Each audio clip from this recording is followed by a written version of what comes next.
¿Qué tal, Natalia? ¿Cómo va? ¿Bien? Edu, buenas tardes. Gracias por venir. Gracias a vos. Con usted hemos hablado muchas veces de seguridad, ¿no? Y esto que reclama la señora es Tremendo, ¿no? tremendo, ¿no? Que 10 colegios se cierren por una cuestión de seguridad es una cosa impresionante, ¿no? Tremendo. El Estado, ¿dónde está, no? Ahí. El Estado no suele estar donde se lo No necesita, está, ¿no? claro. Con la corrupción pasa lo mismo. Exactamente. Yo leí en diciembre un artículo muy interesante que habías escrito, El efecto mariposa. Lo leí en Infobae en ese momento.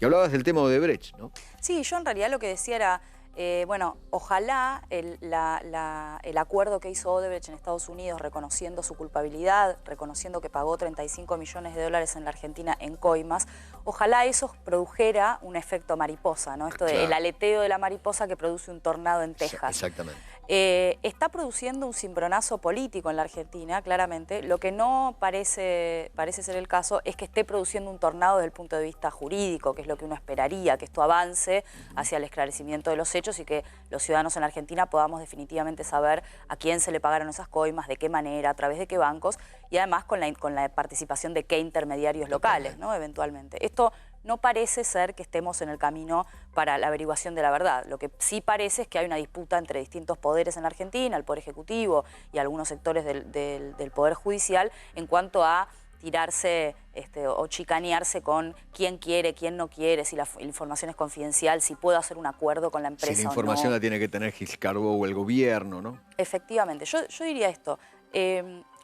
La corrupción en la Argentina es estructural, ¿no? Esto lo sabemos. Toca a la política, a los empresarios, al sindicalismo, a la sociedad civil. Y eso hace que sea muy difícil de combatir porque casi nadie tiene incentivos para hacerlo. Claro. Y además no tenemos instituciones fuertes en cuanto a un Estado de Derecho consolidado. Y esto lo que significa es que en un caso como este, que podría tocar a distintos sectores, básicamente no confiamos en nadie. Si la información es manejada por unos u otros, esto genera sospechas de todos lados, que la van a querer controlar, que la van a querer usar políticamente. Esto tiene que ver con que no tenemos instituciones que nos permitan confiar en que algún poder del Estado puede manejar este tema de manera profesional para que los argentinos sepamos finalmente qué es lo que ocurrió. ¿Está complicada Cristina Fernández de Kirchner en la causa Odesur?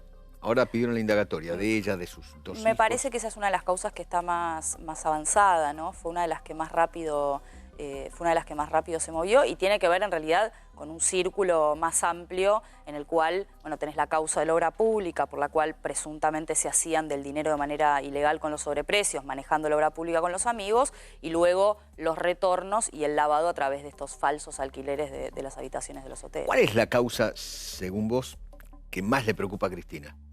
¿Esta o la de Nisman?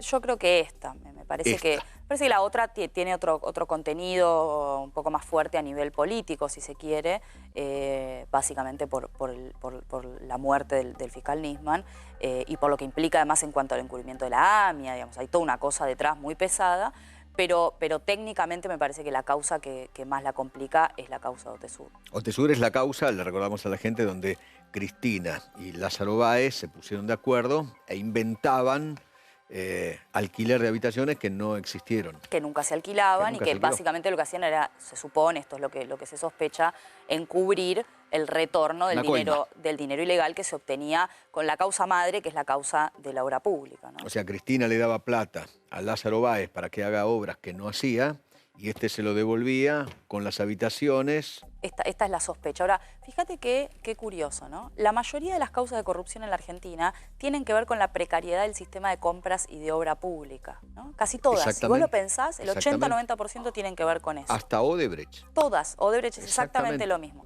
Y en general en los países endebles como Argentina, como Brasil, pasa esto, porque es el lugar desde donde es más fácil manotear. Entonces, algunos datos ahí en cuanto a la cuestión estructural. Argentina hace obra pública con una ley de 1947.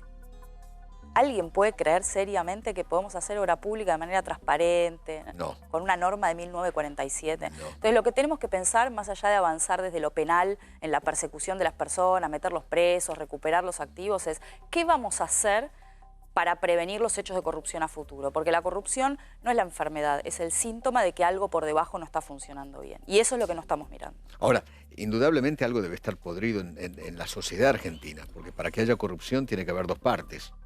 A ver, los empresarios y el gobierno, en este caso concreto, ¿no? Efectivamente es una relación, digamos, es un tango que se baila de a dos, ¿no? Pero lo que a mí no suele gustarme es esta idea de que es un problema cultural, ¿no? Tenemos esa tendencia a creer que, bueno, somos así, ¿no? Desde la colonia lo heredamos de los españoles. Exactamente, sí, exactamente. Hay muchos libros que se han escrito sobre esto. Yo creo que es un error. Yo creo que buena parte de las razones por las cuales no logramos resolverlo es que tenemos un mal diagnóstico. No es un problema cultural, es un problema institucional. Si vos haces una encuesta, y de hecho las hay, las de los 90 y las de ahora muestran lo mismo. Los argentinos condenamos la corrupción. A nadie le parece que esto sea un valor socialmente aceptable. Para nada, no lo es. Lo que pasa es que estamos frustrados porque vemos que esto se repite y se repite ¿por qué? Porque no se hacen los cambios de fondo. Las reformas que se ven son realmente muy superficiales. Lo fueron antes y lo siguen siendo ahora. No hay nadie que esté con incentivos dispuesto a cambiar el status quo porque todos comen de este plato. Si el caso Odebrecht saliera finalmente a la luz, dispararía para todos lados. Buena parte de los políticos en la Argentina recibieron dinero de Odebrecht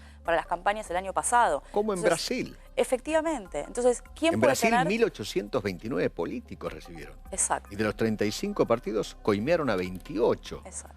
Es una cosa muy Entonces, impresionante. ¿quién puede tener incentivos para avanzar en una cuestión tan estructural? Y además Argentina tiene problemas en cuanto a su sistema jurídico. Nosotros no tenemos un sistema de delación premiada como el que tiene Brasil. Nosotros no tenemos responsabilidad penal de las empresas en casos de corrupción. Nosotros no tenemos un sistema penal acusatorio que permita diálogos o principio de oportunidad para transar entre los fiscales y los imputados. Entonces, sumale que no tenemos instituciones, que la corrupción es estructural y que el sistema jurídico penal no está pensado para las causas complejas como las de corrupción.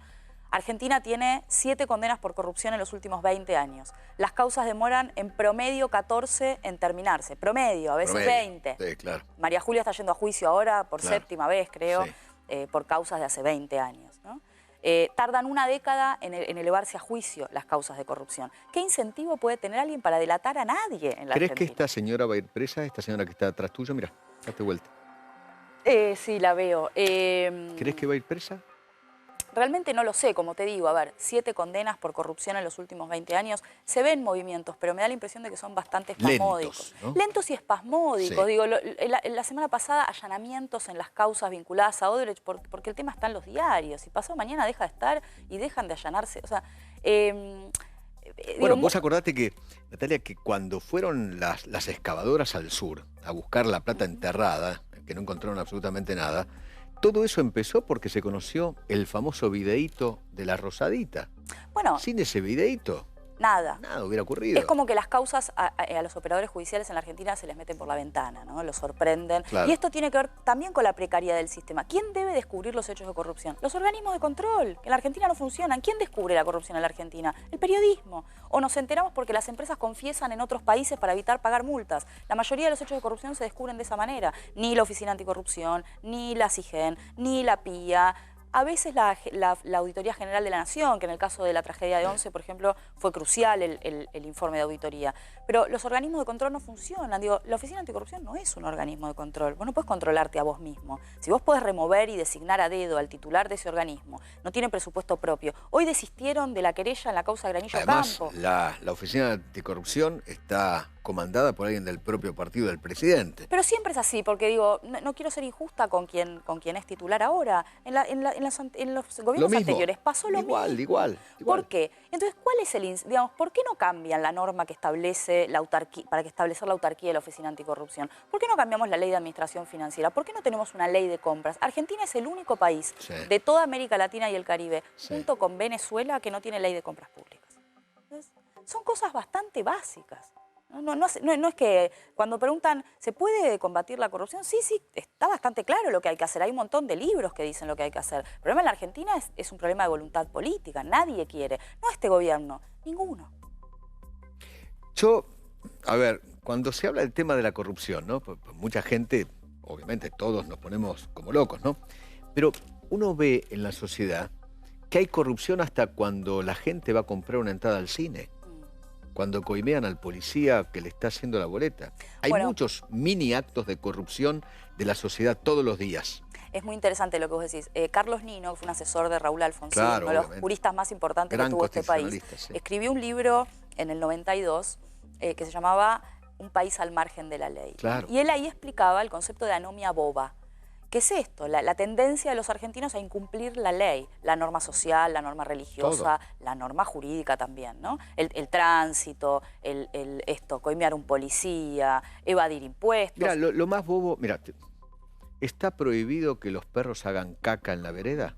Está prohibido, lo pueden hacer, pero lo que tiene que hacer la persona es ir con una palita, una bolsita. La gente no lo hace. No, efectivamente no lo hace. La gente no cumple ni siquiera esa mínima cosa. Tenemos una tendencia a incumplir con las normas y además no tenemos a nadie que las haga efectivas, ¿no? Los ciudadanos no las cumplimos y después no hay autoridades que las hagan cumplir tampoco. Sí. Y Carlos Nino lo que señalaba era, Argentina tiene una historia de desarrollo inverso. Es el único país de la historia moderna que alguna vez fue muy desarrollado y luego fue muy pobre. El único país en la historia moderna, la famosa historia argentina, el granero del mundo. Y lo que Nino decía era, entre las miles de causas que se han dado para explicar ese desarrollo inverso, se les olvidó considerar la anomia, la tendencia de los argentinos a violar la ley, ¿no? Esto tiene que ver con las razones por las cuales no nos desarrollamos. Y es piola, violar la ley es piola. No, es una piolada. Lo que no nos damos cuenta, por eso el concepto de anomia boba es interesante, lo que no nos damos cuenta es que cuando violamos la norma, no es que somos vivos y entonces nosotros ganamos y el otro pierde. A la larga perdemos nosotros. Claro. Este es el problema. Si uno no paga impuestos, si hay una moratoria cada 5 minutos, es muy difícil después que el otro tenga incentivos para pagar, porque es como yo me subo al colectivo y veo que el que subió antes que yo se coló y el colectivero lo dejó, ¿qué incentivo tengo la próxima vez que me suba para pagar? Totalmente. Gracias, Natalia. Gracias a vos, por venir.